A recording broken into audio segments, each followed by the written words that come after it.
আসসালামু আলাইকুম রহমতুল্লাহ। দাখিল অষ্টম শ্রেণী প্রিয় বৃত্তি পরীক্ষার্থীরা, আশা করি তোমরা সবাই ভালো আছো। তোমাদের আগামীকালের যে গণিত পরীক্ষাটা রয়েছে, সেই পরীক্ষাকে উদ্দেশ্য করে আমরা নতুন একটি ভিডিও নিয়ে হাজির হয়েছি। এই ভিডিওটা যদি তুমি পরিপূর্ণ মনোযোগ সহকারে দেখতে পারো, তবে আশা করা যায় এখান থেকে ইনশাআল্লাহ তুমি অনেক কিছু কমন পাবা। এই জন্য পরিপূর্ণ ভিডিওটা না টেনে মনোযোগ সহকারে দেখো। আর যারা এখনও আমার চ্যানেলটা সাবস্ক্রাইব করোনি, এখনই সাবস্ক্রাইব করে দাও এবং একটি করে লাইক করে দাও। তো চলো আর কথা না বাড়িয়ে ভিডিওটা শুরু করে দিই। তো প্রিয় বন্ধুরা, দেখো এখানে তোমাদের জন্য মডেল এক সিস্টেমে তোমাদের এক কথায় উত্তর যেগুলো তোমাদের আসতে পারে। তো এখান থেকে তোমরা একটু দেখে নাও যে 1 নম্বরে বলা হয়েছে তোমাদের উত্তর সহ করে বলে দেওয়া হবে। তোমরা পরিপূর্ণ ভিডিওটা আমাদের সাথেই থাকো। এখানে দেখো বলা হয়েছে ক সংখ্যক ক্রমিক স্বাভাবিক বিজোড় সংখ্যার যোগফল কত। তারপরে দেখো খ টাইপ, দেখো যে 2000 টাকায় ক্রয় করে কোনো দ্রব্য কত টাকায় বিক্রি করলে 20% মুনাফা হবে। তারপরে দেখো ওজন পরিমাপের জন্য নির্দিষ্ট যে ওজনকে একক ধরা হয় তাকে কি বলে। তো আমরা এই টাইপের কিছু প্রশ্ন যেগুলো এক কথায় উত্তর দিতে হবে, সেগুলোকে সামনে রেখে তোমাদের জন্য ভিডিওটা তৈরি করেছি। তো উত্তর সহ দেওয়া হবে, এজন্য তোমরা পরিপূর্ণ ভিডিওটা সাথে থাকো। তো চলো উত্তর সহকারে তোমাদেরকে একটু দেখাই। তো দেখো 1 নম্বরে যেটা বলা হয়েছিল যে ক সংখ্যক ক্রমিক স্বাভাবিক বিজোড় সংখ্যার যোগফল কত। তো এটা হবে তোমাদের উত্তর ক স্কয়ার। তোমাদের পাশে তোমাদের নোট করে দেওয়া হয়েছে, তোমরা যারা বুঝতে পারো না তাদের জন্য। তারপরে দেখো খ নম্বর যে বলা হয়েছিল 2000 টাকা ক্রয় করে কোনো দ্রব্য কত টাকায় বিক্রি করলে 20% মুনাফা হবে, সেটা হবে 2400 টাকা।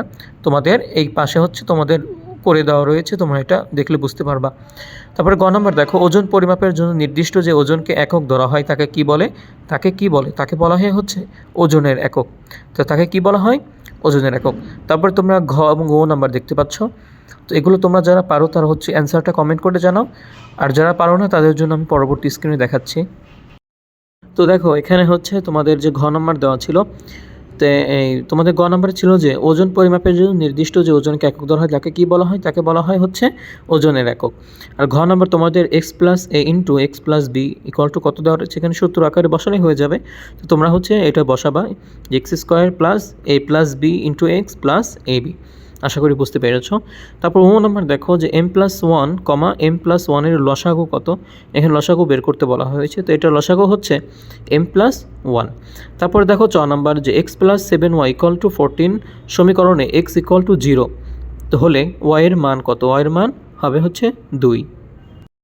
তো প্রিয় বন্ধুরা, তারপর দেখো তোমাদের 6 নম্বরে বলা হয়েছে বর্গের একটি বাহুর দৈর্ঘ্য a একক হলে কর্ণের দৈর্ঘ্য কত। তো কর্ণের দৈর্ঘ্য চেয়েছে, তো এটার উত্তর হবে √2a একক। তারপর জ নাম্বার দেখো একটি সমকোণী ত্রিভুজের একটি বাহু ও অতিভুজের অনুপাত 5:13 হলে 5:13 হলে অপর বাহু কত। অপর বাহু হবে 12। তারপর ঝ নাম্বার দেখো যে পায়চিত্র আঁকার জন্য কোন ধরনের চিত্র ব্যবহৃত হয়, সেটা হবে কি বৃত্ত। কোন ধরনের চিত্র ব্যবহৃত হয়? বৃত্ত। এবং ইও নাম্বার দেখো যে 16 থেকে 20 শ্রেণী ব্যাপ্তি কত। তো এটার উত্তর হবে 5। তোমরা সূত্র দিয়ে বসালেই উত্তরটা পেয়ে যাবা। তো প্রিয় বন্ধুরা, তারপর দেখো তোমাদের জন্য এক কথার উত্তর আরও কয়েকটা সাজেস্ট করলাম, এখান থেকে হয়তো আসতে পারে, তোমরা একটু ভালোভাবে পড়ে রাখবা, এই টাইপেরই আসবে ইনশাআল্লাহ। তো ক নম্বর দেখো এখানে বলা হচ্ছে যে 3ক + 1 রাশিটির কততম পদ 31। 3ক + 1 রাশিটির কততম পদ 31। তোমাদের এখানে দেখো রাফ করে দেওয়া হয়েছে 3ক + 1 = 31। 3ক এই 31টা ওই পাশে যে 1 হবে তাহলে কত, 1 মাইনাস করলে 30, তারপরে 30 দিয়ে 3 ভাগ করলে 10, তাহলে ক = কত বাড়ায় 10, তাহলে 1-এর উত্তর হবে 10। তারপর খ নম্বর দেখো যে প্রতি বছরান্তে আমানতকারীর বৃদ্ধিপ্রাপ্ত মূলধনকে কী বলা হয়।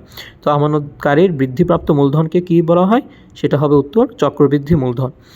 তারপর প্রিয় বন্ধুরা দেখো মেট্রিক পদ্ধতিতে পরিমাপের বৈশিষ্ট্য কী। মেট্রিক পদ্ধতিতে পরিমাপের বৈশিষ্ট্য ওটা 10 গুণোত্তর। এটা 10 গুণোত্তর। তো এখন দেখো তোমাদের ঘ নম্বরে একটা রাশি দেওয়া রয়েছে যে x - 1/x = 6 হলে x + 1/x² মানে হোল স্কোয়ারের মান, সেটা তোমরা এখানে যদি সূত্র বসাও তাহলে দেখো তোমাদের এখানে রাফ করা রয়েছে, তোমরা ভিডিওটা পজ করে এটা দেখতে পারো। তারপর এটা অ্যান্সার বাড়াবে কি, এটা অ্যান্সার বাড়াবে 40। তারপর ও নাম্বার দেখো x² - 4 x² × x - 2, x² y - 2xy।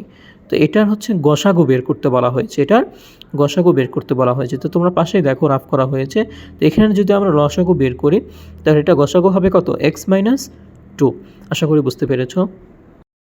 তো এরপর দেখো তোমাদের 6 নম্বরে x plus 2y equal to 7 আর 2x minus 3y equal to 0। তো এখানে কি বলা হয়েছে যে সমীকরণ দুটির সমাধান কত।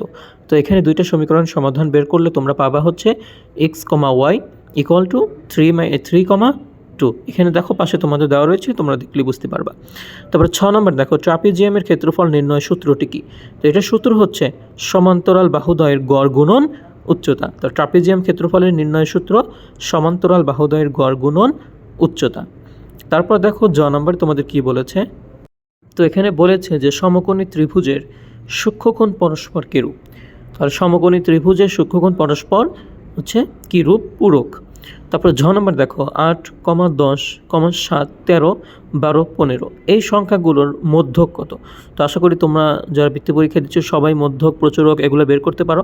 তো এটা সূত্র দিয়ে তোমরা হচ্ছে যদি এভাবে বের করো, ওই দেখো তোমাদের এটা চেয়েছে, তো তোমরা এখানে পাশে রাফ দেখতে পারবা যে সংখ্যাগুলোর মধ্যক যদি তোমরা বের করতে চাও তাহলে ভাগ করলে যেটা পাবা সেটা হবে হচ্ছে 11।